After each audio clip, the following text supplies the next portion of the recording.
আসসালামু আলাইকুম প্রিয় দর্শক সকলকে আমন্ত্রণ জানাচ্ছি আজ বুধবার 11 জুন 2025-এর খুবই গুরুত্বপূর্ণ নতুন নিম্নচাপ ঝড় বৃষ্টির আবহাওয়ার আপডেটে। সারা দেশে আবারও বৃদ্ধি পাচ্ছে তীব্র তাপপ্রবাহ। ঠিক এরই মধ্যেই আবারও ধেয়ে আসছে দেশের দিকে আরও একটি শক্তিশালী গভীর নিম্নচাপ। আগামী 20 থেকে 25 জুনের মধ্যে বঙ্গোপসাগরের বুকে তৈরি হতে পারে এই সম্ভাব্য নতুন নিম্নচাপটি। পাশাপাশি দেশের মধ্যে চলমান তীব্র ভ্যাপসা গরম আরও 2 থেকে 3 দিন পর্যন্ত অব্যাহত থাকতে পারে। এছাড়া দেশের বিভিন্ন অঞ্চলে পরবর্তী 24 ঘন্টায় বিক্ষিপ্ত ঝড় বৃষ্টিরও সম্ভাবনা রয়েছে। তো প্রিয় দর্শক, কে কোন জেলা থেকে আমাদের এই ভিডিওটি দেখছেন কমেন্ট করে জানিয়ে দিন। প্রতিনিয়ত আবহাওয়ার খবর পেতে অবশ্যই ভিডিওটিতে একটি লাইক করে ইউটিউব চ্যানেলটিকে সাবস্ক্রাইব করে রাখবেন।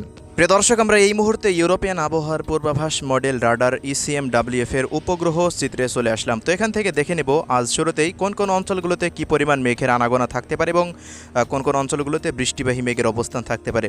তো দেখা যাচ্ছে আজ সকালের পর হতে সকাল 10টার মধ্যে সিলেট, ময়মনসিংহ এবং ঢাকা বিভাগের বেশ কিছু জেলাতে ভারী মেঘের উপস্থিতি থাকতে পারে। তবে খুলনা, বরিশাল, চট্টগ্রাম, ময়মনসিংহ ও রাজশাহী বিভাগের জেলাগুলিতে তেমন কোনো ভারী মেঘ থাকবে না। মানে মোটামুটি আবহাওয়া স্বাভাবিক থাকবে এবং আকাশ পরিষ্কার থাকতে পারে। ভারতের পশ্চিমবঙ্গের জেলাগুলিতেও প্রত্যেকটা অঞ্চলের আকাশ সকালের পর হতে দুপুরের মধ্যে অস্থায়ীভাবে আংশিক মেঘলা আকাশ নিয়ে আবহাওয়া মোটামুটি পরিষ্কার থাকতে পারে, এমনটাই এই মুহূর্তে রাডারের উপগ্রহ চিত্রে থেকে দেখা যাচ্ছে। এছাড়া প্রিয় দর্শক, দেশের অভ্যন্তরে সকাল 10টার পর হতে ঢাকা এবং ময়মনসিংহ এবং সিলেট বিভাগের জেলাগুলি সহকারে এদিকে রংপুর বিভাগের লালমনিরহাট, জলঢাকা, দেবীগঞ্জ, পঞ্চগড়ে দু এক অঞ্চলে বৃষ্টিবাহী মেঘের আনাগোনা থাকতে পারে। এই অঞ্চলগুলো দু এক স্থানে কিছুটা বৃষ্টিপাতের দেখা মিলতে পারে। তবে রাজশাহী বিভাগের প্রত্যেকটা অঞ্চলের আকাশ অস্থায়ীভাবে আংশিক মেঘলা নিয়ে থাকতে পারে।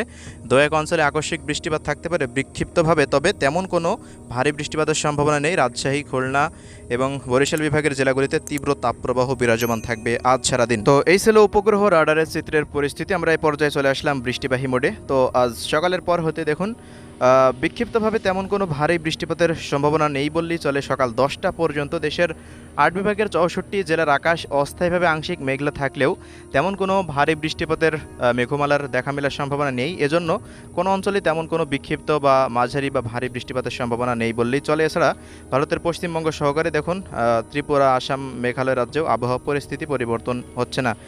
তবে প্রিয় দর্শক, আজ বেলা 3টার পর হতে দেখা যাচ্ছে, বেলা 3টা বা 2টার পর হতে খুলনা, বরিশাল এবং চট্টগ্রাম বিভাগের প্রায় অধিকাংশ জেলা জুড়েই ভারী মেঘের উপস্থিতি থাকতে পারে। এজন্য ভারতের পশ্চিমবঙ্গ এবং খুলনা, বরিশাল এবং চট্টগ্রাম বিভাগের অধিকাংশ জেলা জুড়ে আজকে মাঝারি মানের ভারী বৃষ্টিপাত হতে পারে। তবে একটানা ভারী বর্ষণ হওয়ার সম্ভাবনা নেই। সাময়িক কিছুটা ভারী বৃষ্টিপাত থাকতে পারে কক্সবাজার, বান্দরবান, থানচি, চকরিয়া, রাজস্থলী, রাওয়ানছড়ি, বিলাইছড়ি, হাটহাজারি, রাঙ্গামাটি, লংগদু, দীঘিনালা, খাগড়াছড়ি, মানিকছড়ি, ফটিকছড়ি, হাটহাজারি, ফেনী, নোয়াখালীর বিভিন্ন অঞ্চলে। পাশাপাশি একই মুহূর্তে এদিকে বরিশাল বিভাগেরও দু এক অঞ্চলে কিছুটা বিক্ষিপ্ত বৃষ্টিপাত হতে পারে। কলাপাড়া, পাথরঘাটা, বরিশাল শহরের দু এক অঞ্চল এবং বরগুনা, পটুয়াখালী জেলা, ভোলা জেলা, ঝালকাঠির বিভিন্ন জায়গার উপর দিয়ে কিছুটা হালকা থেকে মাঝারি মানের বৃষ্টিপাত হওয়ার সম্ভাবনা রয়েছে আজ দুপুরের পর হতে সন্ধ্যার মধ্যে।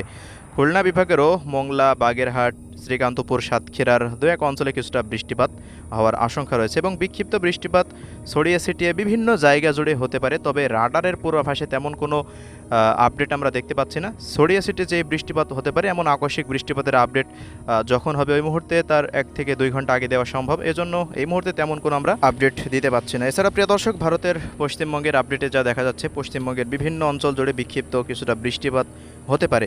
এছাড়া দেখুন পরবর্তী 24 ঘন্টার সম্ভাব্য যে বৃষ্টিপাতের পরিস্থিতি, এখানে যা দেখা যাচ্ছে দেশের প্রায় পশ্চিমাঞ্চলের জেলাগুলির প্রত্যেকটা জায়গাতে আকাশ আজ সারাদিন পুরোপুরি পরিষ্কার থাকতে পারে। দু এক অঞ্চলে কিছুটা মেঘমালা থাকলেও তাপপ্রবাহ তীব্রতর হয়ে উঠতে পারে এবং দেশের অন্য অঞ্চলগুলোতে ঢাকা, ময়মনসিংহ, সিলেট, চট্টগ্রাম ও বরিশাল বিভাগের জেলাগুলিতে মেঘের উপস্থিতি থাকতে পারে।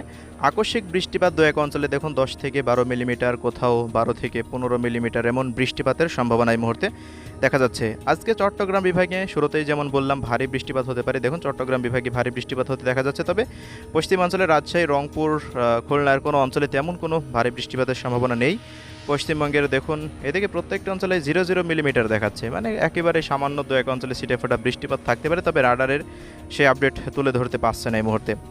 এছাড়া পরবর্তী 3 দিনের দেখুন উত্তরবঙ্গের দিকেই ভারী বৃষ্টিপাত থাকছে, তেমন কোনো পরিস্থিতি পরিবর্তন দেখা যাচ্ছে না। তবে পরবর্তী 5 দিনের পর রাজশাহী বিভাগ ব্যতীত দেশের প্রায় 7টি বিভাগের ওপর দিয়ে বৃষ্টিপাতের সম্ভাবনা এবং পরবর্তী 10 দিনের পর মানে আগামী 21 তারিখের পর হতে নিম্নচাপের প্রভাবে আবারও মাঝারি মানের ভারী বৃষ্টিপাত দেশের উত্তর পূর্বাঞ্চল সহকারে মধ্যাঞ্চল এবং পশ্চিমাঞ্চলের প্রত্যেকটা অঞ্চলে বিক্ষিপ্ত বৃষ্টিপাতের দেখা মেলার সম্ভাবনা রয়েছে এবং সেটি হতে পারে মাঝারি থেকে ভারী, ভারী থেকে অতি ভারী বৃষ্টিপাত। তো প্রিয় দর্শক, আমরা এই মুহূর্তে সরাসরি নিম্নচাপের আবহাওয়া আপডেটে চলে আসলাম। তো দেখুন, আগামী 15 তারিখের পর হতে বঙ্গোপসাগরের আবহাওয়া পরিস্থিতি আস্তে আস্তে পরিবর্তন শুরু হয়ে যেতে পারে এবং আগামী 17 তারিখের পর আরও ব্যাপক পরিবর্তন লক্ষ্য করা যেতে পারে এবং একটি ঘূর্ণাবর্ত সৃষ্টি হওয়ার মতো পরিস্থিতি বঙ্গোপসাগরে তৈরি হয়ে যেতে পারে। দেখুন, আগামী 17 তারিখে দেখা যাচ্ছে ভারতের ভুবনেশ্বর অঞ্চলের এই অঞ্চলের দিকেই একটি লঘুচাপ সৃষ্টি হতে পারে এবং যা পরবর্তী সময়ে 20 থেকে 22 জুনের মধ্যে একটি সুস্পষ্ট লঘুচাপে পরিণত হয়ে যেতে পারে।